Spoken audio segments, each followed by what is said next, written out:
Top quality और consistent performance के लिए सिर्फ सिल्वर पंप नाम याद रखना। ಕಳೆದ ವರ್ಷ ಟೊಮ್ಯಾಟೊ ಬೆಲೆಗೆ ಬಂಗಾರದಂಥ ಬೆಲೆ ಬಂದಿತ್ತು. ಇನ್ನು ಟೊಮ್ಯಾಟೊ ಬೆಳೆ ಬೆಳೆದಂಥ ಅನ್ನದಾತರಿಗೆ ಕೈ ತುಂಬ ದುಡ್ಡು ಕೂಡ ಸಿಕ್ಕಿತ್ತು. ಆದರೆ ನಿರೀಕ್ಷೆಯಲ್ಲಿ ಈ ವರ್ಷವೂ ಕೂಡ ಸಾಕಷ್ಟು ರೈತರು ಟೊಮ್ಯಾಟೊ ಬೆಳೆಯನ್ನ ಬೆಳೆದಿದ್ದು ಇದೀಗ ಕಂಗಾಲಾಗಿದ್ದಾರೆ. ಬಂಡವಾಳದಲ್ಲಿ ಒಂದು 10% ತೆಗೆದಿರೋಂಥ ಪರಿಸ್ಥಿತಿ ನಾವು ರೈತರು ಇದ್ದೀವಿ. ಇವಾಗ ಬಂದಿರೋದ್ರಿಂದ 2 ಥರ ಲಾಸ್ ಅಂತ ಹೇಳ್ಬೋದು. ಕನಸಿಗೆ ಕೊಳ್ಳಿ ಇಟ್ಟಂತಾಗಿದೆ. ಆಸೆಗಳೆಲ್ಲ ಅಳಿಸಿ ಹೋಗ್ತಿವೆ. ಗಿಡದಲ್ಲೇ ಕೊಳೆತು ಹೋಗ್ತಿರುವ ಟೊಮ್ಯಾಟೊ ಬೆಳೆಗಾರರಿಗೆ ಸಂಕಷ್ಟ ತಂದಿಟ್ಟಿದೆ. ಟೊಮ್ಯಾಟೊ ಬೆಳೆಗೆ ಬೂದು ರೋಗ, ರೈತ ಕಂಗಾಲು. ಯಾದಗಿರಿ ಜಿಲ್ಲೆ ಶಹಾಪುರ ತಾಲೂಕಿನ ಖಾನಾಪುರದ ರೈತ ಅಮರೇಶ್ 3 ಎಕರೆ ಜಮೀನಿನಲ್ಲಿ 2 ಲಕ್ಷ ಹಣ ಖರ್ಚು ಮಾಡಿ ಬೆಳೆ ಬೆಳೆದಿದ್ದ.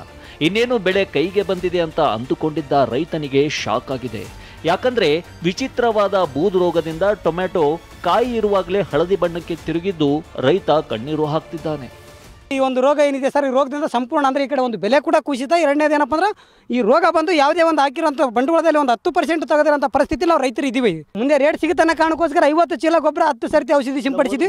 ಒಂದು ಪೇಟೆ ನಾವು 20 ಕೆಜಿಯಿಂದ 30 ಕೆಜಿ ತಗೊಂಡೋದ್ರೆ ಅದು 100 ರೂಪಾಯಿ. 2 ಥರ ಲಾಸ್ ಅಂತ ಹೇಳ್ಬೋದು ರೈತರಿಗೆ. ನಮಗೆ ಸತತ 10 ಬಾರಿ ಕೀಟನಾಶಕ ಸಿಂಪಡಣೆ, ರಸಗೊಬ್ಬರ ಅಂತೆಲ್ಲ ಹೀಗೆ ಬೆಳೆಗೆ ಆರೈಕೆ ಮಾಡಿದ್ರೂ ಪ್ರಯೋಜನವಾಗಿಲ್ಲ. ರೋಗ ಬಂದಿರೋದು ಒಂದ್ ಕಡೆ ಆದ್ರೆ ಬೆಲೆ ಕುಸಿತ ಕೂಡ ರೈತರಿಗೆ ಬರ ಸಿಡಿಲು ಬಡಿದಂತಾಗಿದೆ. ಮಾರುಕಟ್ಟೆಯಲ್ಲಿ ಕೆಜಿಗೆ 3 ರೂಪಾಯಿ ಕೇಳಲಾಗ್ತಿದ್ದು ವಾಹನ ಬಾಡಿಗೆಗೂ ಸಹ ಇದು ಸಾಕಾಗಲ್ಲ ಅಂತ ರೈತರು ಅಳಲು ತೋಡಿಕೊಳ್ತಿದ್ದಾರೆ.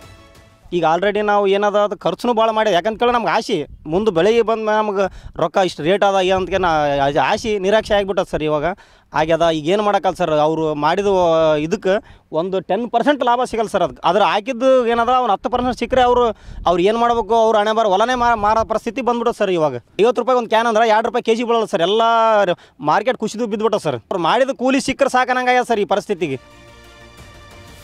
ಅಂತೂ ಬಂಪರ್ ಲಾಭದ ನಿರೀಕ್ಷೆಯಲ್ಲಿದ್ದ ಟೊಮ್ಯಾಟೊ ಬೆಳೆಗಾರರಿಗೆ ಸಂಕಷ್ಟ ಎದುರಾಗಿದೆ. ಲಕ್ಷಾಂತರ ಖರ್ಚು ಮಾಡಿ ಬೆಳೆದಿದ್ದ ಬೆಳೆ ಹಾಳಾಗಿ ಹೋಗಿ ಕಂಗಾಲಾಗಿದ್ದಾರೆ. ಹೀಗಾಗಿ ಬೆಳೆ ಕಳೆದುಕೊಂಡ ರೈತರ ನೆರವಿಗೆ ಸರ್ಕಾರ ನಿಲ್ಲಬೇಕಾಗಿದೆ. ಅಮೀನ್ ಹೊಸೂರ್,